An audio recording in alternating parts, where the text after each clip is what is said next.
Assalamualaikum warahmatullahi wabarakatuh.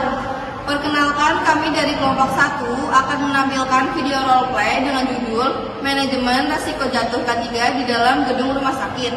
Sebelumnya, perkenalkan saya Amelia Putri Nabila dengan NIM C102304 sebagai pasien. Dan rekan saya Rizka Auli Agustina dengan NIM C102318 sebagai perawat. Perkenalkan, nama saya Dona Amelia Putri dengan NIM C102335 sebagai auditor.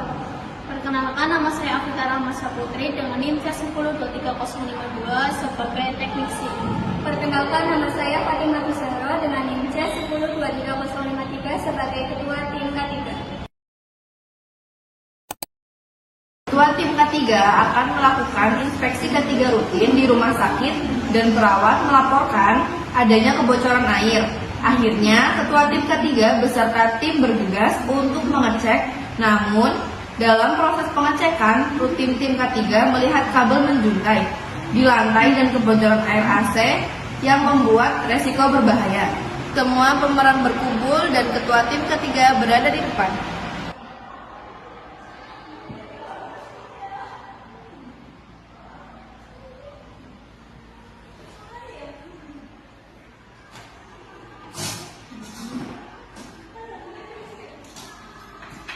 Selamat pagi semuanya. Pagi, Bu. Hari ini kita akan melakukan inspeksi K3 rutin di lantai 3. Kemarin saya mendapatkan laporan tentang lantai yang licin dan adanya kabel listrik yang longgar. Ini jelas dapat membahayakan pasien dan juga staf. Saya akan membawa form inspeksi dan akan mencatat setiap potensi bahayanya. Dan kami juga ingin melihat SOP yang berisian dan penataan kabel. Saya sempat lihat di bagian lorong dekat ruang 302. Agar genangan air kecil seperti ini, Bu, sepertinya ada bocor dari AC. Terima kasih, Mbak. Ini bisa jadi potensi resiko jatuh. Nanti mohon periksa juga AC dan kabelnya ya, Mbak. Siap, Bu. Saya sudah membawa alat lengkap dan APD juga lengkap.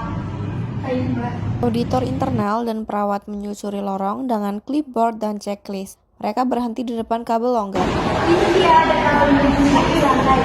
Stop tersambung ini. Mbak, tolong ini ditandai sementara ya. Ya sudah, Pak. Saya juga akan mendokumentasikan terlebih dahulu.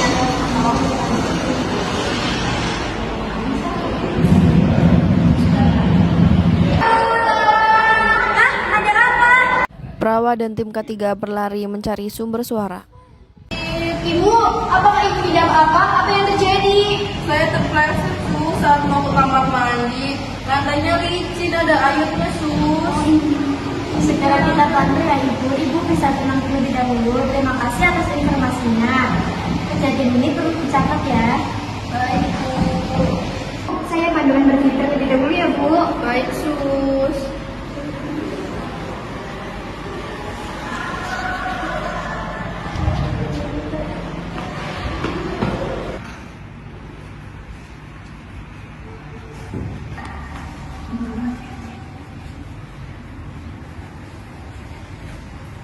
Hati-hati ya Bu.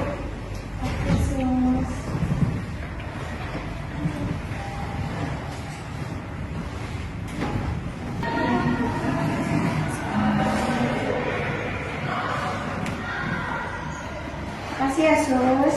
Sama-sama Bu. Saya cek terlebih dahulu ya Bu. Oke Sus.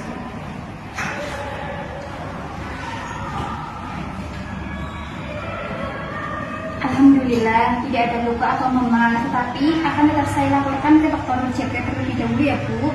Yang baik Sus. Insiden ini harus segera dicatat sebagai kejadian keselamatan pasien. Di situ ya. Baik sudah Bu.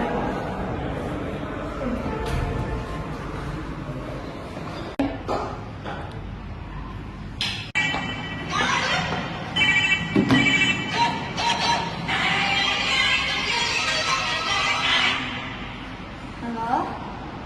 Selamat pagi teknisi. Selamat pagi, Bu. Mohon segera ke ruang 302. Ada lantai licin dan kabel menjuntai. Bisa diperiksa juga bocoran AC-nya. Baik, saya segera ke sana ya, Bu. Teknisi tiba dengan peralatan dan mengecek bagian atas ruangan. Sepertinya pipa drain AC tersumbat, jadi airnya menetes. Saya akan membersihkan dan Selesai memperbaiki, jalurnya. teknisi merapikan kabelnya.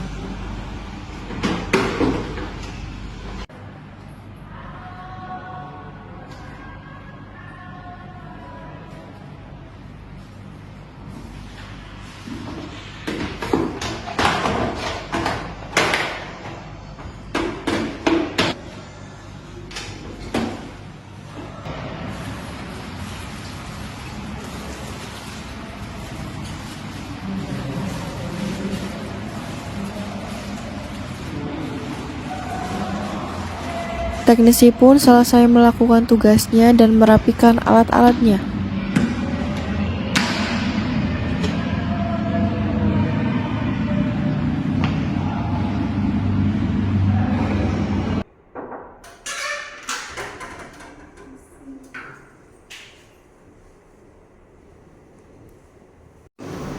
Ibu, sekarang lantainya sudah aman. Kami sudah bersihkan dan AC-nya juga sudah kami perbaiki ya, Bu. Kalau Ibu melihat hal-hal yang membahayakan lagi, Ibu bisa langsung beritahu kepada kami ya, Bu. Baik Bu, terima kasih ya. Saya jadi merasa lebih aman sekarang. Ini tadi kami juga catat sebagai insiden keselamatan pasien ya, Bu. Penting untuk mendokumentasikan setiap kejadian sekecil apapun agar bisa dicegah di masa depan ya, Bu. Betul, Bu. Kami juga tadi sudah mendokumentasikan lewat foto dan membuat laporan awal ke sistem insiden rumah sakit. Ibu tahu tidak? Sebenarnya Ibu punya hak untuk mendapatkan informasi dan perlindungan dari risiko selama dirawat. Itu bagian dari program pasien safety. Memangnya saya bisa apa ya Bu? Kan saya cuma pasien.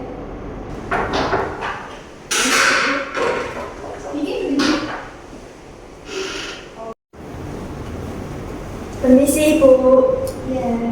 Justru kelipatan Ibu sangat penting. Misalnya Ibu melihat air di lantai, kabel longgar, dan melihat petugas yang tidak mencuci tangan, Ibu bisa mengingatkannya ya, Bu. Ini Bu, ada brosur tentang keselamatan pasien. Di sini dijelaskan 7 langkah keselamatan pasien, termasuk hak untuk tahu kondisi perawatan, komunikasi yang jelas, dan pelaporan insiden. Wah, saya baru tahu. Saya kira tugas keselamatan itu cuma untuk perawat dan dokter saja. Ibu, lihat rambu kuning ini.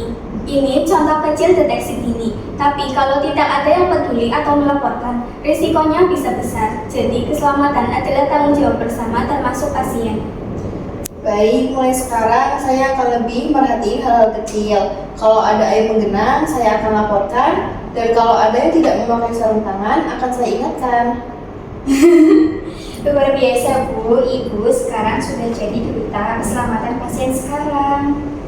Terima kasih ya Bu, tindakan Ibu bisa menyelamatkan orang lain. Sekarang kami lanjut ke ruangan berikutnya. Jangan ragu pencet bel kalau butuh bantuan ya Bu. Siap Bu, tim K3. Baik Ibu, kami pamit terlebih dahulu. Permisi ya Bu. Iya.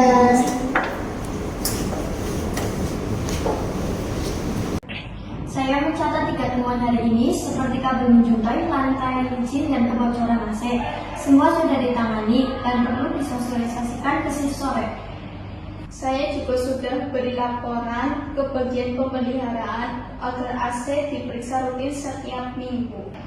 Terima kasih semuanya. Hari ini kita buktikan bahwa kerjasama lintas bagian sangat penting untuk keselamatan kerja. Jangan lupa isi kolom pelaporan dan tindak lanjutnya. Baik Bu. Sekian video dari kelompok kami, kurang lebihnya mohon maaf. Wabillahi taufiq wal hidayah. Wassalamualaikum warahmatullahi wabarakatuh.